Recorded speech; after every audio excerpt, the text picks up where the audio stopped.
Hello and welcome to LFC Focus. It is post-match reaction show time after Liverpool beat Bradford by 3-1 in their second friendly of the pre-season campaign today, in a game that maybe wasn't quite as good as the first game against Tranmere. There obviously weren't so many goals. We let one in at the other end as well, and I think all in all the performance wasn't quite as dominant as it was the last time out, and there were a few times where you could see that the players weren't quite at full match sharpness yet, but still plenty of positives to take from the game, still plenty of talking points to go through, and I will be covering as many as possible in this video. So kicking things off with the first half and with a look at the defenders first. I think the one that we all really had eyes on in that first 45 minutes with the defence was once again Yasser Larouci, who I thought again looked very strong, was getting in the right positions, very attacking. I think the main concern I have about him at the moment is he is incredibly gung-ho going forward, and while that's not necessarily a problem in these friendlies against lower quality opposition, there is the chance that, like, I'm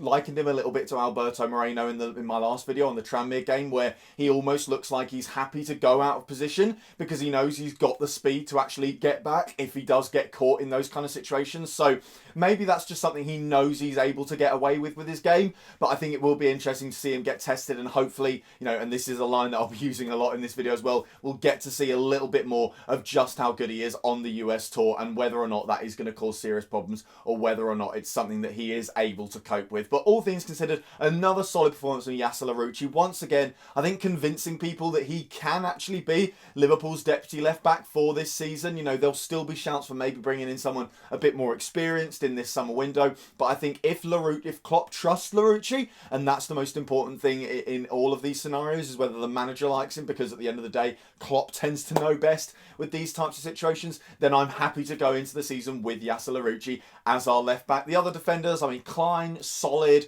Phillips, fine, and Dejan Lovren just looked like he'd settled into his routine once again very nicely, given that this was his first friendly of the pre-season campaign. Moving on to the midfield, everything was ticking over pretty nicely. These were all obviously established stalwarts of the Liverpool team. Milner, Oxlade-Chamberlain and Adam Lallana. They're the kind of players that I don't really take a huge interest in pre-season, because unless they're playing a new role, which is kind of the scenario we had with Sturridge last season in pre-season, where he was dropping deep and being more creative, and suddenly he became a player that was worth talking about because we thought we were going to get something different out of him. Whereas I think with all these players that are the midfield players we had today, especially in the first half, they're all just, gradually building up their fitness and getting themselves ready. Obviously, it's Oxlade-Chamberlain's first pre-season under Jurgen Klopp, so you'd hope that this allows him to kick on a little bit more, and once again, he looked very solid today. James Milner was James Milner. He was boss, we all know that.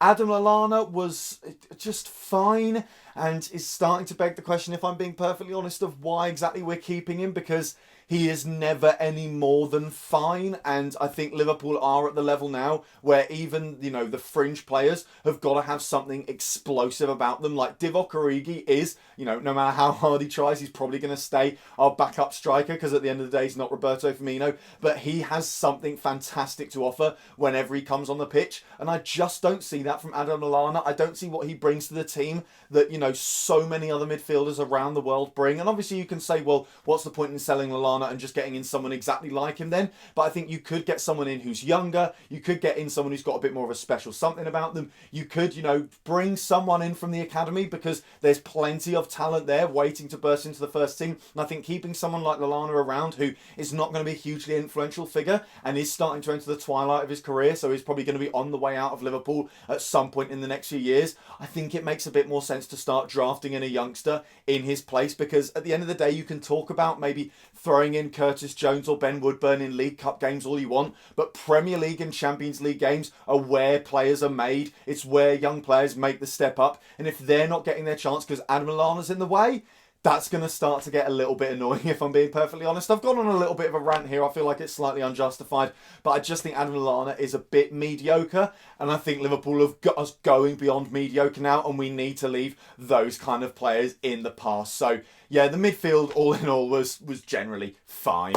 Is the too long, didn't read version of it. The forwards, obviously, Rhian Brewster once again was absolutely fantastic. His link-up play was brilliant. I think it was a little bit better than the first game. Just so sharp in and around the box. He seems to always know where everyone is, and it's something that we seem to be doing in these pre-season friendlies of only ever playing 1 or 2 touch football, you know, just to keep the players moving, get them building up their fitness, and also try and get them match sharp as quick as possible. And it seems to suit Rhian Brewster down to the ground because he never seems to need to look up. He always knows where everyone is, and it'll be interesting to see what happens when he plays alongside some other players, because obviously he was alongside Wilson and Kent in both of these games and had the same midfield behind him as well in both of these games. So whether or not he's a bit of a different player when he's got like Divock Origi or Mo Salah or anyone like that around him remains to be seen. But so far, I really like what he's doing, not just in terms of the goal scoring, but also in terms of being, you know, the complete number 9 that Jurgen Klopp demands. Speaking of the goal scoring though, he's just brilliant at it. Like he's a natural finisher.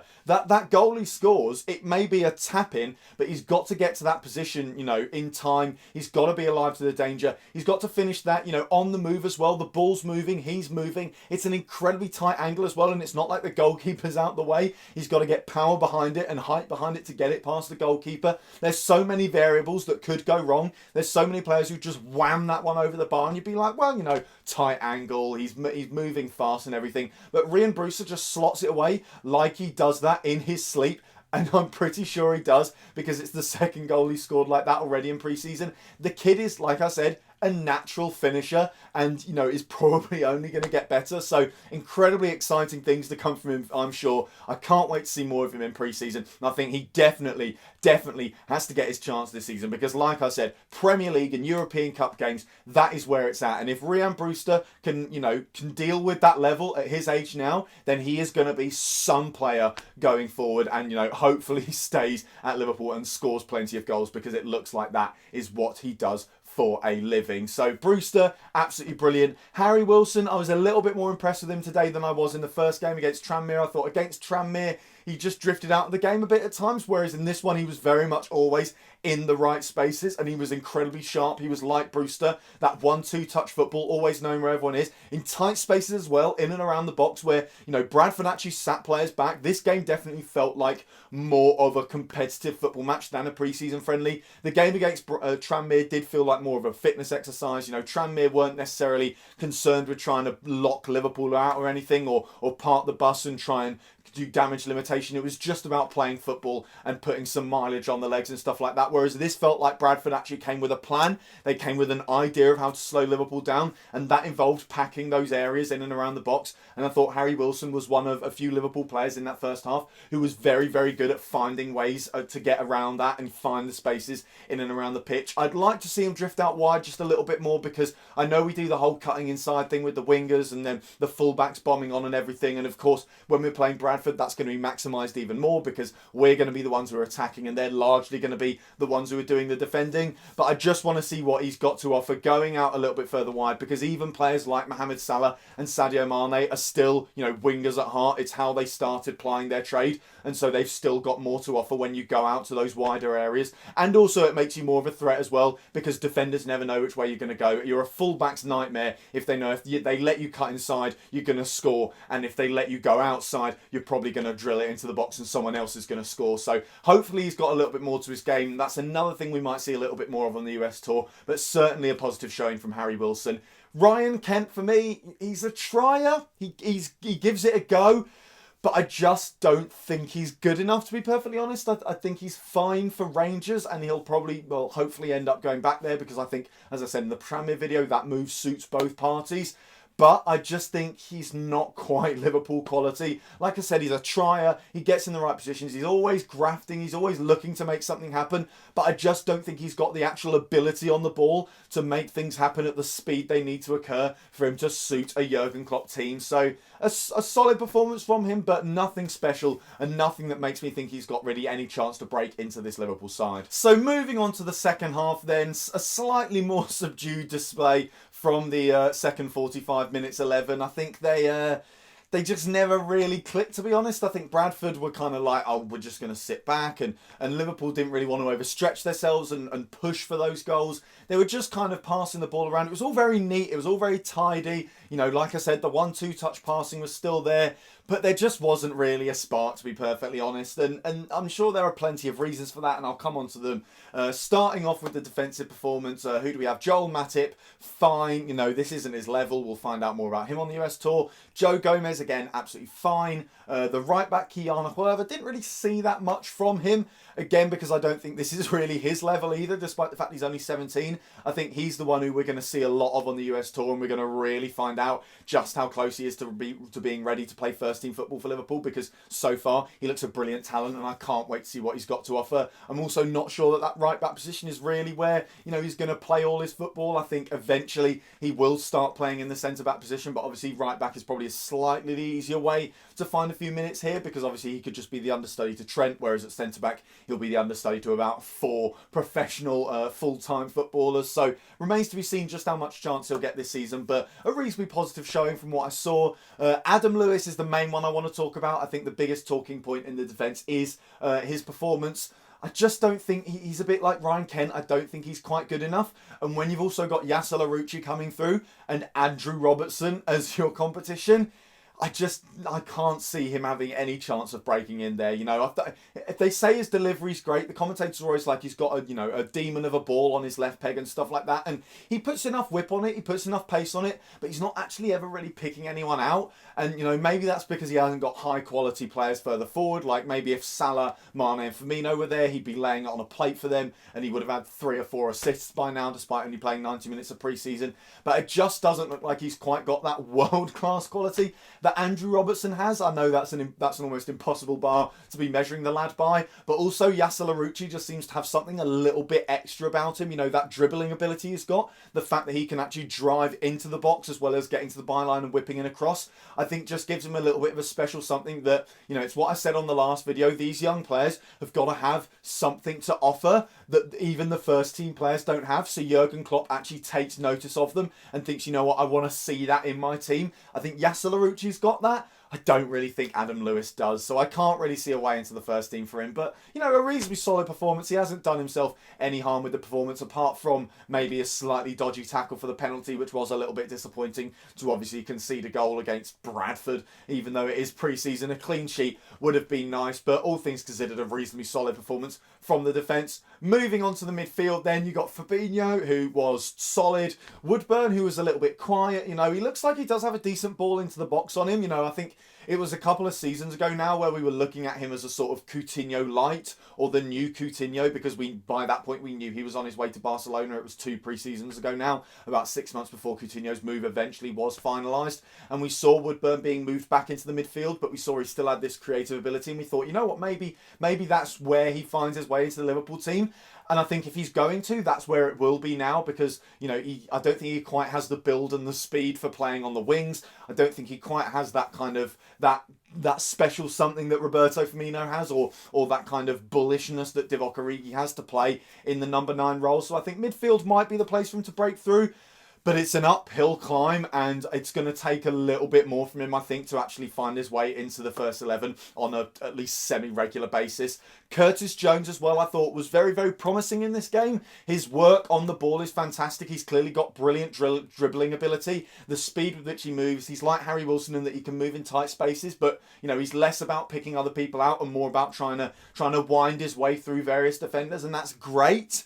But he did run himself into a few dead ends in today's game, and I think if he'd got his head up a little bit more and maybe looked for his strike partners or the players further forward from him, I think he would have had a little bit more joy and probably got at least 1 assist, because he was making space, he was dragging defenders out the way, and he just needs that 1 extra bit to his game, and then he could actually become a real force for Liverpool, not just in pre-season, but actually looking at the first team games later on when things do start to get a bit competitive. So positive signs, but more to see from him, I think. But that's not a criticism, because he's a young player, and I think the fact that we are expecting more from him shows that we know he's got a high ceiling, and we know the raw talent is there, and we know he's good at some things already. He just needs to, you know, round out his game a little bit more, and then he could be very, very, very useful indeed for Liverpool. And then finally, the forwards in the second half, I thought Liam Miller. Let's go with Liam Miller. It was definitely Miller. I'm going to go with Liam for the first name. I thought he was actually very, very impressive. Obviously, came into the side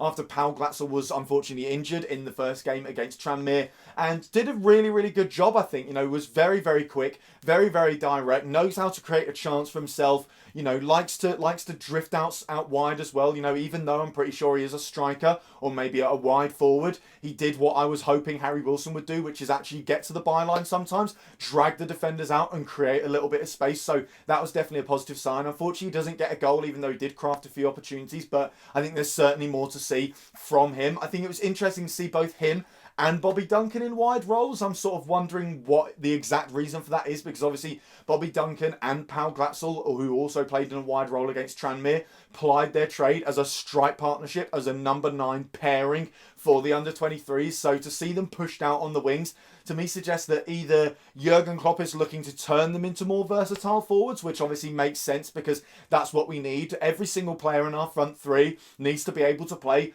every single role across the front three because it is quite free form. They're going to drift from side to side sometimes, and Jurgen Klopp likes to have players who aren't necessarily always pegged down to a particular role. So I can see why maybe he's not trying to turn them into wingers, I don't think, but he's trying to kind of familiarise them with the concept of being pushed out wide and getting them to sort of work out how to solve problems there as well as solving problems down the middle, because as far as we know, their under-23s record kind of speaks for itself in terms of their goal scoring ability down the middle. So I think he's just trying to make them more well-rounded players. However, it could also be because Jurgen Klopp talked up Divock Origi's chances as a number 9 this season. You know, when Origi signed his contract, he talked about how he'd been used as a left winger earlier on in the season, and then gradually Jurgen Klopp was like, you know, in training, he was getting closer and closer to being a proper number 9 and being the goal scorer that Liverpool need. And the nadir of that is obviously the 2 goals he gets playing centre forward against Barcelona, and then the 1 he gets against Tottenham in the final when he comes on again as a centre forward for Roberto Firmino. So maybe it's just to facilitate that and give Divock Origi more experience in that role, especially given that Firmino